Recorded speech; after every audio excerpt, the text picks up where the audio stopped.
Hi everyone, I am Gautam, I am physics faculty. Now I am going to discuss the chapter Mechanical Properties of Solids.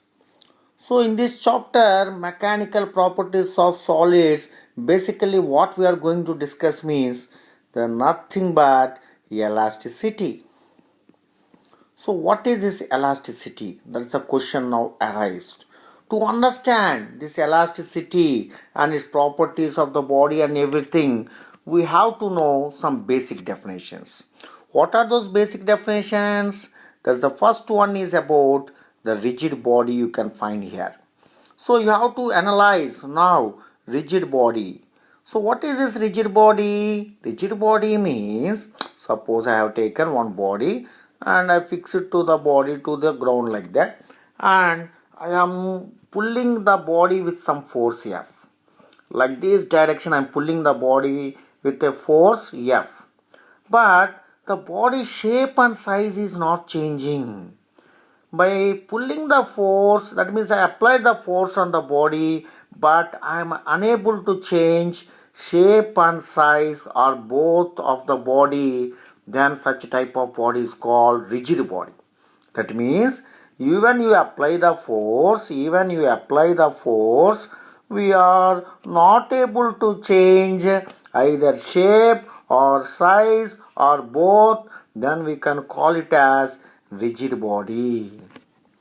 So, what do you mean by rigid body? You can observe here. Rigid body is nothing but a body whose shape and size cannot be changed however large the applied force may be.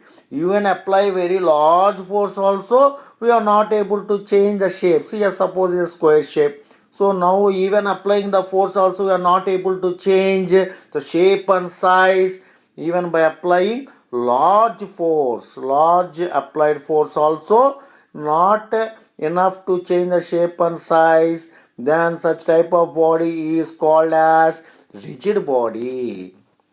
This is the first point to be known in mechanical properties of solids. What is rigid body? Fine. Now let us see the next one. Deformation force. What is this deformation force? That means suppose the body is like that, what we told initially, some square I have taken. Now I applied the force by pulling the body from some point like that. So that what happened means the shape of the body has been changed. The shape or size of the body has been changed by applying the force. So if we can change like that for any body, now we are changing the shape or size means what does it call? It is not rigid body. First of all, it is not rigid body. Why? Rigid body means we can't change shape and size. Here what happened? We are changing the shape. Or maybe size. Then the body is not rigid. Okay. And the force which we are applying to change the shape and size or both of the body, that force is called as deformation force. Deformation force means force responsible for change of shape or size or both. That force which we apply to change these things, that force is called deformation force. Now I think you can understand. Deformation force means a force which changes the size or shape or both of a body without moving it as a whole. That means we are not moving it as a whole. It is on the surface like this. We are not moving the total whole body. We are not moving. But we are able to change the shape or size. Then that force responsible for change is called deformation force. Force responsible for change is called deformation force. But without moving it as a whole, the total body is not moving. Is fixed to the ground, suppose.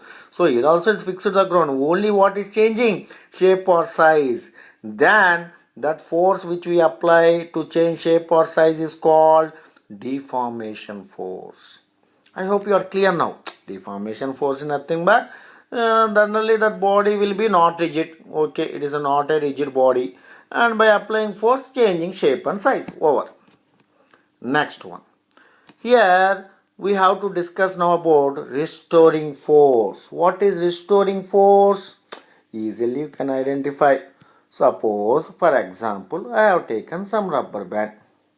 This is suppose some rubber band. This is band it is. Now what happened? I applied the force on this one. By applying the deformation force. What is this force? Deformation force. So now it became thin and it's what happened? It's stretched. So here we are able to change the size. We are able to change the size. This force which we applied to change the size is called as what? Deformation force. This force is called deformation force because by using this force what we are doing? We are changing the size. Now if you remove the deformation force after changing it, first initially suppose length is L. Now the length is L plus delta L. Delta L is change in length and L is original length. So length has been increased, no doubt. Radius has been decreased. Here radius suppose R. Here radius is R minus delta R. What is delta R? Decrease in radius. Here delta R is decrease in radius. R is original radius it is. Because of stretching here, what happened? Radius decreased. Length increased. Length is increased by how much amount? It is delta L. Radius is decreased by how much amount? Delta R. So I can write that. That means this is the happened. And because of what? It changed its length and radius. Why it's changing its size?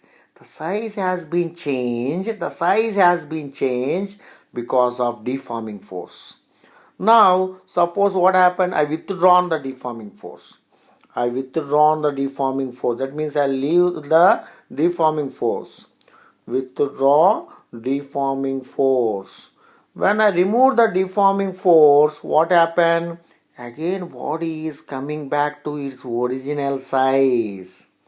If the body can come back to its original size, if deformation force is withdrawn, then such type of force acting for to regain its original shape and size, the force which is acting to gain its original shape and size is called as restoring force. When deforming force is removed, you can observe here. See here what I wrote. The force which restores the size and shape of the body when deformation force are removed. When deformation force are removed, the force, now the body is coming back to its original shape and size means it's coming back with some force. That force which restores the size and shape of the body when deformation force are removed is called as restoring force. It's called as restoring force. It's coming back to its original shape and size. The force responsible for making it to come back when deformation forces are removed. That is called as restoring force.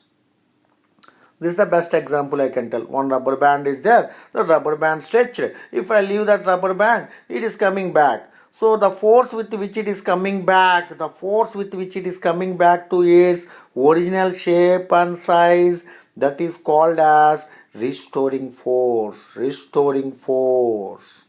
I hope you are clear about restoring force now.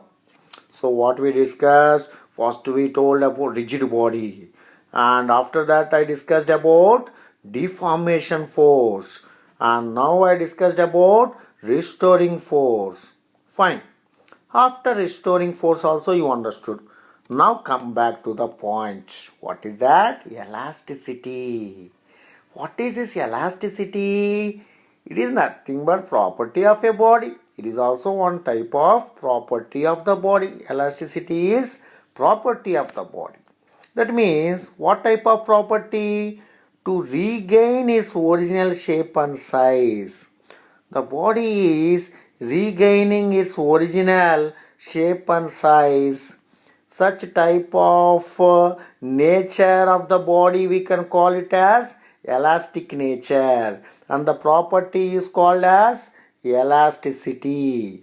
I hope you can understand now. So you can observe here also. What is elasticity means? Observe here. The property of a body by virtue of which it regains its original size and shape. Original size and shape when deformation forces are removed. Suppose just the same example. Now the rubber band is initially of length L. When deformation force are applied, it stretches L plus delta L. And when deformation force are removed, what will happen? Again it regains to its original shape and size. So this property of the property of the body is called elasticity. And such type of bodies are called elastic bodies. Such type of bodies are called elastic bodies. What type of bodies are called elastic? If deformation force applied on the body is removed, then the body can regain its original shape and size. Such type of property of the body is called elasticity, and such type of body is called elastic body. I hope you understood very easy. Almost it is like a previous definition, restoring force only, right? So in restoring force also we discussed almost same.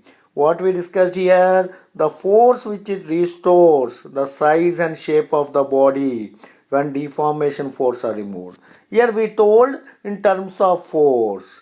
Here what happened? In terms of property of the body, if we use the term, simply we can call it as elasticity. So you can take examples. Rubber, steel, quartz, these are different materials. Rubber materials, it comes under elastic.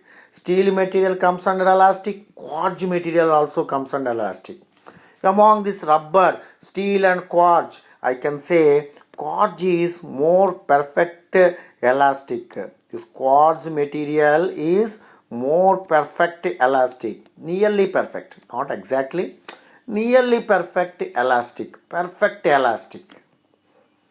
So, among these rubber, steel and quartz, which is more elastic, I can say quartz is more elastic. It's nearly perfect elastic body, I can say quartz. So these examples you can remember for elastic body. What are those? Rubber, steel, quartz. Okay, elastic means which can regain its original shape and size. Now the question arises, what is plastic body? Opposite to elastic, which can't regain its original shape and size, which can't regain its original shape and size,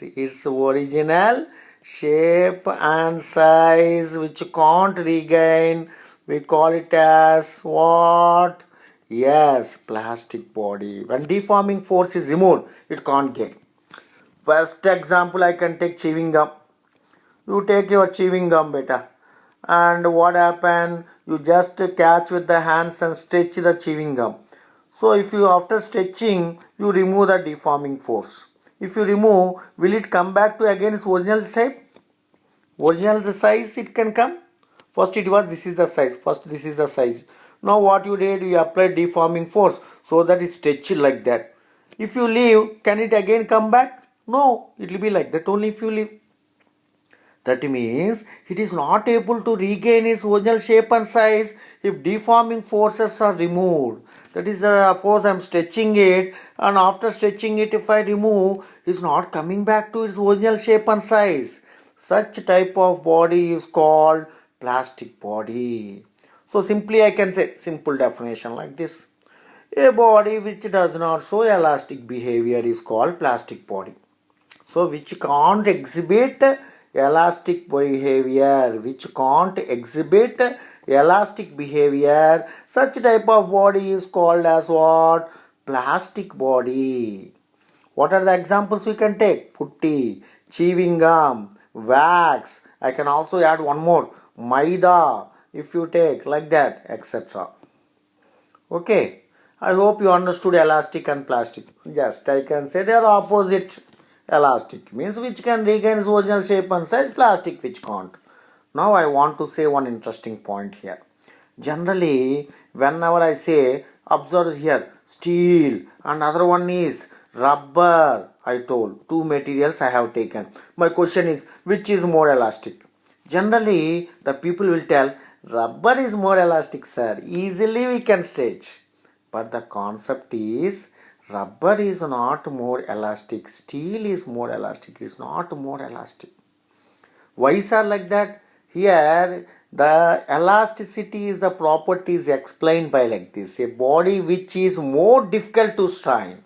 So compared to rubber and steel, more difficult to strain. Which is more difficult to strain means happily you can understand steel is more difficult to strain.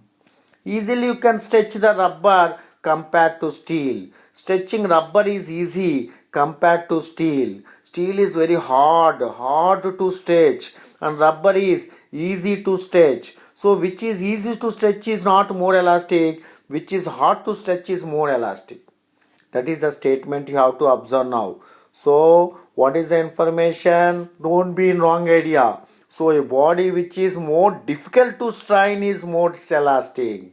So steel is more elastic than rubber. Compared to rubber, steel is more elastic because steel is difficult to strain compared to rubber. So now my conclusion is steel is more elastic than rubber. See one more term here. Second example, if you observe springs. I think you know about springs. So the springs are like this. One spring is there, and the spring is made up of generally with steel. Why they use steel material, not copper material? If you observe copper material and steel, they prefer steel only for making springs. So for making springs, why is they use steel? Why not copper means? Because compared to copper, steel is more elastic. Steel is more elastic. That is the reason the springs are generally made up of steel material but not copper material, because compared to copper, steel is more elastic. So these are the two examples. So my intention is to say that you don't be in wrong idea that which is easy to strain is elastic. Now you have to change that your idea that a body which is more difficult to strain is more elastic. A body which is more difficult to strain is more elastic. So steel is more elastic than rubber. Okay, next one. Now I want to discuss about the term called stress. Stress means, now your people will tell, sir, writing so many exams, I'm getting stress. I'm gonna go to the exam hall, I'm feeling very stressed. Okay, that is also stress, no doubt. Now I am going to discuss about different stress. Not mental stress, physical stress. That means here, suppose one body is there. One body is there. Now what will happen when we apply the deforming force on the body? It will get stretched. It will get stretched. If I apply deforming force on the body, automatically it will stretch. Now it is stretched like this. Initial length is L. Now L plus delta L is length is increased. And now again what will happen if deforming forces are removed? Now what happened? I remove the deforming forces. When I remove the deforming forces, again it is regaining its original shape and size, we know. So here restoring force. What is stress means? They are saying that restoring force developed per unit area. That means in unit cross-sectional area, in small unit cross-sectional area, how much restoring force is developed, that is called as stress. Stress is nothing but force by cross-sectional area. Sir, what is this cross-sectional area? Nothing. Area means we have to take for the total body. This area means, suppose area of the body means this part, circle and everything we have to take. Cross-sectional area means this is cross-sectional area. Or this one is cross-sectional area. This radius is R. This is cross-sectional area. So here what will happen when it is stretched and left? It is again regaining its original shape and size. So that restoring force is acting here. What type of force? Restoring force is acting to regain its original shape and size. During that, the restoring force developed per unit area. So per unit area of the deformed body is called stress. Stress is nothing but force acting normal to cross sectional area. So force is acting normal. Normal means you know no term. It is like perpendicular. Generally for line we use the term perpendicular beta. And for plane we use normal. That's all. Don't worry about the term normal. Sir, what is normal? Normal nothing. For line means perpendicular. For plane also that perpendicular we are calling it as normal. Like that you remember. It is enough. So now the force acting normal to cross sectional area is called as stress. So the restoring force developed per unit area of the deformed body is called stress. So stress is force by area. What is stress? Stress is force by cross sectional area. Area means now I can also write pi r square. See here, in this situation you observe, in this situation radius is r. So A can be written as what? Pi r square. A can be written as pi r square. So my definition is the restoring force developed per unit area of the body, unit area of the deformed body is called as stress. Is called as stress. I hope you understood about stress also. Now the question arises, okay, you understood stress, and what are the units of stress? What is stress? Stress is nothing but force by area. Fine. Force units Newton. Area units meter square. So Newton per meter square. These are what units? SI units. Force SI unit is Newton. Area is meter square. And if you want in CGS, force CGS unit is what? Dyne. Area CGS unit is what? Centimeter square. These are CGS units. So Newton per meter square or dyne per centimeter square. This Newton per meter square is also called as Pascal.